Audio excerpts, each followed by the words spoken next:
ఉండదు. అంటే ఇదంతా బీజేపీ ఒక కుట్ర. బీజేపీ ఉత్తర భారత బీజేపీ కాదండి. బీజేపీ అని శ్యామాప్రసాద్ ముఖర్జీ గారు లాంటి గొప్ప మహానుభావుడు, మదన్ మోహన్ మాలవీయ గారు స్థాపించిన 1915 పార్టీ. అలాగే ముఖర్జీ గారు అంటే ప్రాణాలు అర్పించాడు కాశ్మీర్ కోసం, దేశం కోసం. వాజ్పేయి గారు గొప్ప పార్టీ, సికిందర్ భక్త్ గారు, అనేక మంది ఉన్న పార్టీ. ఇప్పుడు వీరందరూ అదే పార్టీ, మురళీమోహన్ జోషి గారు, అద్వానీ గారు ఉన్న పార్టీ. ఆ పార్టీ భారతీయ జనతా పార్టీ. ఇది వ్యాపారులు వెస్ట్ ఇండియా ఆదానీ గారి పార్టీ. అందుకని ఉత్తర భారతీయ ఆదానీ గారి పార్టీ. ఈ పార్టీ మాత్రం ఇవాళ ఫినిష్ చేయడానికి చూస్తే చంద్రబాబు నాయుడు గారు సీజన్ పొజిషన్ గారు ఆయన నెమ్మదిగా లైన్లో పెట్టి భయభ్రాంతులు గురి చేసి పక్కన పెట్టుకున్నారు. ఇక ఆ పార్టీ ఫినిష్ చేయడం కష్టం కాబట్టి జగన్మోహన్ రెడ్డి గారిని పడ్డారు. ఈయన అమాయక చక్రవర్తి. నేను 10 సార్లు చెప్పాను, లాస్ట్ టైం చెప్పా, మిమ్మల్ని మీరు ఆనందిస్తా ఉన్నారు. ఆ రోజు ఎల్వి సుబ్రహ్మణ్యం గారిని, ద్వివేది గారిని, ఆర్ కృష్ణ, చాలా మందిని దింపి చంద్రబాబు నాయుడు గారు తన ముఖ్యమంత్రి ఉండగా తన సెక్రటరీ తనే నేల మీద కూర్చుని ధర్నా చేసే దౌర్భాగ్య పరిస్థితి కల్పించింది కేంద్ర ప్రభుత్వంలో ఉన్న ఉత్తర భారతీయ జనతా పార్టీ. మీరు ఆనందిస్తున్నారు, రేపొద్దున మీకు ఇదే పరిస్థితి వస్తుంది. జగన్మోహన్ రెడ్డి గారు గుర్తుంచుకోండి, ఉత్తర భారతీయ జనతా పార్టీ ఆడే కుట్రలో భాగం కావద్దు. మీలో మీకు గొడవలు పెట్టేశారు, సైకో శాడిస్ట్ అని గొడవలు పెట్టి తీర్చుకుంటున్నారు, కసి తీర్చుకుంటున్నారు. నా తెలుగు జాతిని తన బానిసలుగా చేయదలుచుకున్నారు. జగన్మోహన్ రెడ్డి గారు డూయింగ్ ఏ మిస్టేక్ అని చెప్పాను. ఒప్పుకోలేదు. చంద్రబాబు నాయుడు అరెస్ట్ కూడా ఒకటి అదే పాత్రలో తన ఆనందాన్ని చూసుకోవడానికి బీజేపీ వాళ్ళు దాంట్లో చేశారా లేదని కాలం చెప్తుంది. I'm not here to confirm everything. But ఇవాళ ఏం జరుగుతుంది, వైఎస్ఆర్ కాంగ్రెస్ పార్టీని ఫినిష్ చేయడానికి వాళ్ళు మిగతా వాళ్ళని 11 మంది, ఇవాళ 15 మంది ఎంపీలు ఉన్నారు, 11 మంది ఎమ్మెల్యేలు ఉండొచ్చండి, 39 మంది 40 మంది ఎమ్మెల్సీలు ఉన్నారు వాళ్ళకి వైఎస్ఆర్ కాంగ్రెస్ పార్టీకి. ఇవాళ తెలుగుదేశం పార్టీలోని 5 పార్లమెంట్ సభ్యులు 4 ఎత్తుకుపోయిన విధంగా ఇవాళ గద్దలా కాల్చుని కూర్చుంది ఉత్తర భారతీయ జనతా పార్టీ. వినయంగా తను కూర్చొని తన శక్తినంతా తీసుకెళ్లి బీజేపీ దగ్గర తాకట్టు పెట్టిన, రాష్ట్ర ప్రయోజనాలే పక్కన పెట్టిన జగన్మోహన్ రెడ్డి గారిని స్పేర్ చేయలేదు. చంద్రబాబు నాయుడు గారు 4 సంవత్సరాలు ఎంత విధేయంగా ఉన్నారు జగన్ రాష్ట్రం కోసం, తన అమరావతి కోసం కేంద్ర ప్రభుత్వం దగ్గర స్పేర్ చేయలేదు. ఇవాళ ఆయన్ని తగ్గించేసి ఆయనకి కాంగ్రెస్కి సగం ఓట్లు పంచేటట్టు చేసుకుని తర్వాత తెలుగుదేశం పార్టీని వేసేయడానికి కూడా సిద్ధపడుతున్నాను. దయచేసి ప్రతి ఒక్కరికి తెలిసింది, ఉత్తర భారతీయ జనతా పార్టీని నమ్మొద్దని చెప్తున్నాను. ఆ కుట్రలో దయచేసి భాగం కావద్దని ఇవాళ రైట్ టైం వచ్చింది, కేంద్రంలో తమ మీద ఆధారపడి వచ్చింది, రేపు పొద్దున బ్యాకప్ పెట్టుకుంటున్నారు. ఆ లోపే దయచేసి చంద్రబాబు నాయుడు గారు ఇవాళ ఆయనకి ఇవాళ ప్రమాణ స్వీకారం చేయబోతున్న సందర్భంలో కూడా ఖచ్చితంగా శుభాభినందన తెలుపుతున్నాను. మన రాష్ట్రం కోసం ఒక ముఖ్యమంత్రిగా 164 స్థానాలు సునామీతో వచ్చిన వారికి, అలాగే అండగా ఉన్న కళ్యాణ్ బాబు గారికి, అలాగే మంత్రివర్గంలో ప్రమాణ స్వీకారం చేయబోయే అందరికీ కూడా నేను శుభాభినందన తెలుపుతున్నాను. మంచి జరగాలని కోరుకుంటున్నాను. 6 దాని గురించి కూడా మాట్లాడదాం, కేంద్ర మంత్రి గురించి. వాళ్ళు చాలా జాగ్రత్తగా ఉండాలని చెప్పి మాత్రం కోరుకుంటున్నాను. ఇప్పుడే రైట్ టైం. 4 రోజులు అయితే మీరు సాధించుకునేది కష్టం అవుతుంది. ఇప్పుడు రైట్ టైం కాబట్టి సాధించుకోమని చెప్పి మై హంబుల్ రిక్వెస్ట్ వినయంగా వారిని అడుగుతా ఉన్నాను. సార్, గతంలో మేనిఫెస్టోలో హామీలు చాలా తక్కువ, ఇప్పుడుతో పోల్చుకుంటే ఇప్పుడు చాలా ఎక్కువగానే ఇచ్చారు గతంతో పోల్చుకుంటే. సో మరి అవన్నీ నెరవేరుస్తారా? అది సాధ్యమేనా? పార్టీగతంగా మాట్లాడుకోవాలి. కొంతమంది బాధలు అవుతాయి, మనోభావాలు, వీళ్ళ మనోభావాలు దెబ్బతింటూ ఉంటాయి. ఎన్నిసార్లు నాకు ఎంఐఎం పార్టీ, సిపిఐకి, సిపిఎంకి, కాంగ్రెస్కి, తెలంగాణ రాష్ట్రానికి, తెలుగుదేశానికి, వైకాపాకి, డిఎంకేకి అన్నిటికీ ముందు పెట్టారు. ఇక రిపబ్లికన్ పార్టీ, డెమోక్రాటిక్ అమెరికాల పార్టీ పెట్టారు దిక్కుమాల బ్యాచ్లు. ఒకటి చెప్తా ఉన్నాను, హామీలు అమలప్పుడు చంద్రబాబు నాయుడు గారు ఏమన్నారండి, ఈ 13,000 ఇస్తేనే, లేకపోతే వాలంటీర్కి 5,000 ఇస్తేనే, లేదంటే ఏదైనా కానీ ఏదైనా చెప్పని ఈ ఫ్రీలు ఇస్తూ ఉంటే శ్రీలంక అయిపోతుందని చెప్పి, వెంజువల్ అయిపోతుందని అందరూ అన్నారు కదా. వాలంటీర్లకు జగన్మోహన్ రెడ్డి గారు రూపాయి పెంచారా? 100% పెంచింది కూటమి హామీ. కానీ ఇప్పుడు కట్ చేసేస్తారు.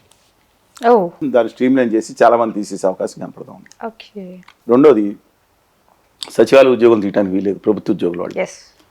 సరే, రెండో విషయం ఏంటంటే 4,000 పెన్షను, పాత 2-3 వేలు కూడా కలిపి ఇస్తారని చెప్తున్నారు. జూలై 1వ తారీఖున ఇవ్వాల్సిన బాధ్యత కేంద్రం వైపు చూడాలి.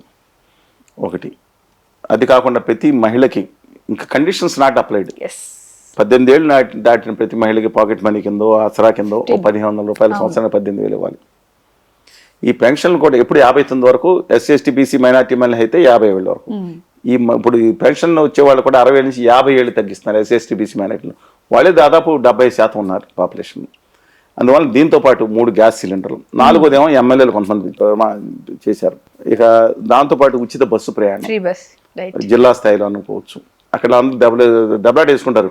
బస్సు విశాఖపట్నం వరకు వెళ్తుంది అనుకోండి, సింహాచలం వాళ్ళు బయలుదేరి చెప్తున్నానండి, మేము అన్నవరం వస్తున్నాం అనుకోండి, జిల్లా దగ్గర దింపేస్తే కుదరదు కదా. అక్కడ చిన్న చిన్న విషయాలు బట్టి రద్దుకోవచ్చు. ఇది ఎంతమంది పిల్లలు ఉన్నా సరే ఇవన్నీ. దీంతో పాటు ఇంకా కార్యక్రమాలు చాలా ఉన్నాయి.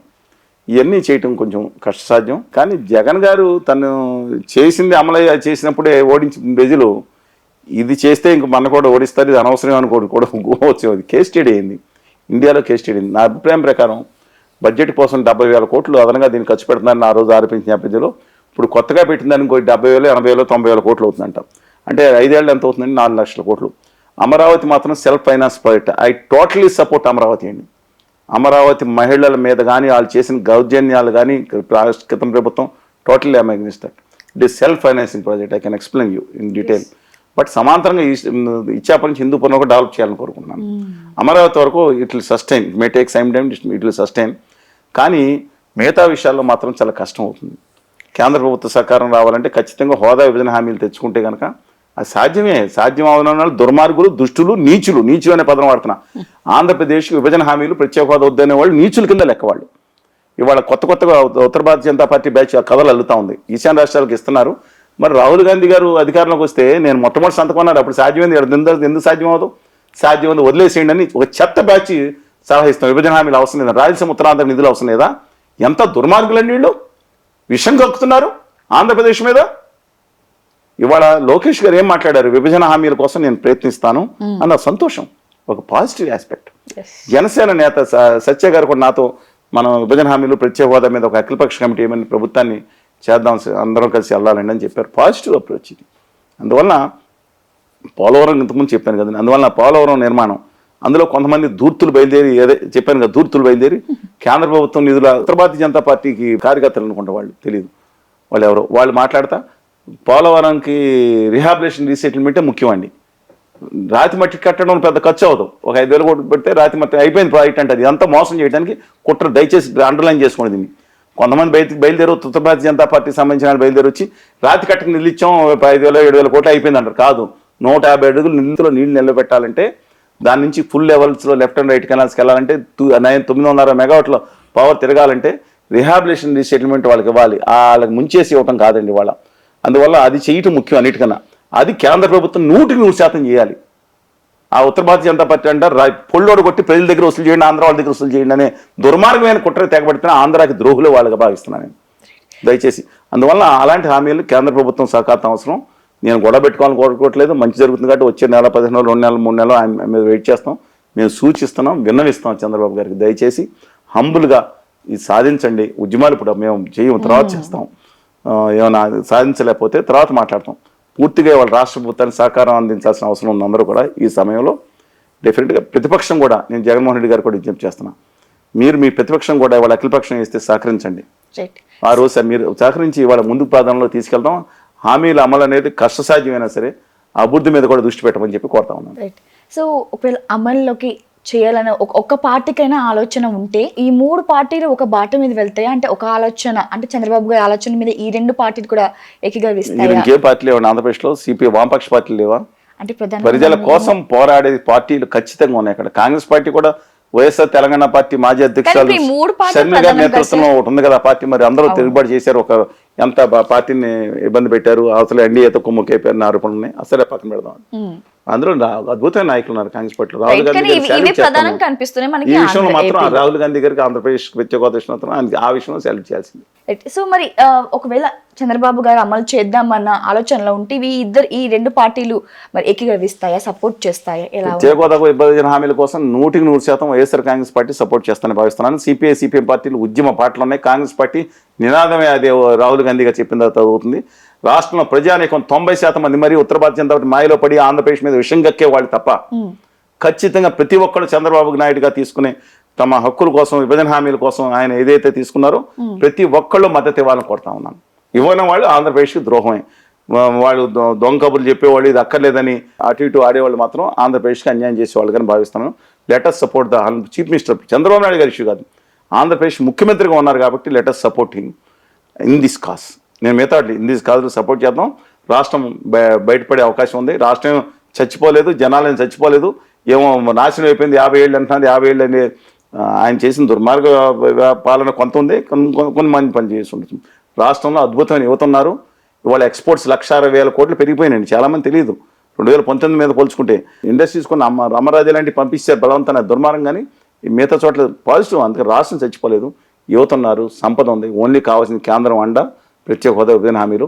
లేదంటే అక్కడక్కడ ఏదో ఫ్యాక్టరీలు వస్తూ ఉంటాయి, ఏదో డామ్ డిస్కొని టీవీలో వేసేస్తారు వచ్చేసినాయి అని, లులుమాలు వచ్చేసింది, 1,00,000 ఉద్యోగాలు పోయినాయి అని. ఆ లులుమాల్ ఏదంటే హైదరాబాద్లో అందరూ మంజరి మాల్ అని ఒక మూసేసిన మాల్ ఒకటి ఉంది. ఆ మాల్లో తీసుకెళ్ళి 4 ఫ్లోర్లు పెట్టారు. చూడండి, 1,00,000 ఉద్యోగాలు లేదు, పోస్టలైజ్ చేసుకుంటున్నారు. లులుమాల్ 1,00,000 ఉద్యోగాలు వచ్చేస్తుంది. దాని గురించి కాదు, అక్కడ పెద్ద పెద్ద కంపెనీలు, ఇన్ఫోసిస్ లేదంటే హెచ్సిఎల్ అప్పుడు ప్రయత్నం చేశారు. అలాంటివి కనుక వస్తే సాఫ్ట్వేర్ అద్భుతంగా డెవలప్ అవుతుంది. ఇండస్ట్రీస్, క్యాన్సలరీస్, అద్భుతమైన సీ కోస్ట్ ఉంది, అద్భుతమైన యువత ఉన్నారు, ప్రజలు ఉన్నారు. అందుకని రాష్ట్రం చచ్చిపోలేదండి. ఏమో అది శ్మశాల నుంచి నిలబడ్డ అలానే మాటలు మాట్లాడద్దు. ఆంధ్రప్రదేశ్ శ్మశాన అనేవాళ్ళు ఆంధ్రప్రదేశ్ ద్రోహులు. అప్పుడు అమరావతి అన్నారు కదా కొంత చెత్త ఫెలోస్. అందువల్ల దయచేసి ఆంధ్రప్రదేశ్ని ఎప్పుడు అనొద్దు. జీవం ఉన్న ప్రాంతం, కాకపోతే అన్యాయం చేసింది కేంద్రం, దాన్ని ఆదుకోవాలనుకో.